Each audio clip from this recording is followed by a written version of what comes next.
საქართველოს 1200-ზე მეტი მოქალაქე პრეზიდენტს, პრემიერ-მინისტრს და პარლამენტის თავმჯდომარეს მიმართავს და 17 მაისის მოვლენების საფუძვლიან გამოძიებას და დამნაშავების დასჯას მოითხოვს.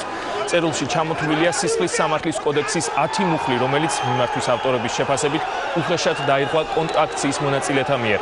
წერილში აგრეთვე ნათქვამია: 2013 წლის 17 მაისს განხორციელდა ჰომოფობიასა და ტრანსფობიასთან ბრძოლის საერთაშორისო დღესთან დაკავშირებული აქციის დარბევა აგრესიული ჯგუფის მიერ, რომელსაც ხელმძღვანელობდნენ საქართველოს მართლმადიდებელი ეკლესიის წარმომადგენლები და მათი მომხრეები. მათ საქართველოს საზოგადოებისა და ქართველი მართლმადიდებელი ქრისტიანების სახელით მოახდინეს უმცირესობაში მყოფ ადამიანთა მშვიდობიანი ჯგუფის დევნა.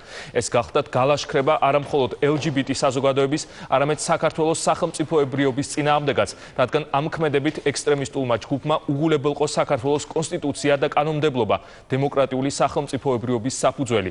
მოვითხოვთ ადეკვატურად და დროულად შეაფასოთ აღნიშნული ფაქტები. უმოქმედობა შესაძლოა მეტისმეტად ძვირად დაუჯდეს საქართველოს დემოკრატიულ სახელმწიფოებრიობას, რადგან მიგვაჩნია, რომ ამჟამად ვდგავართ რელიგიური ფუნდამენტალიზმისა და თეოკრატიის სერიოზული საფრთხის წინაშე. ამის თავიდან აცილება ერთადერთი ცივილიზებული გზით არის შესაძლებელი. ყველა მოძალადე და ძალადობის წამქეზებელი კანონის მოთხოვნის შესაბამისად უნდა დაისაჯოს. აცხადებენ წერილის ავტორები.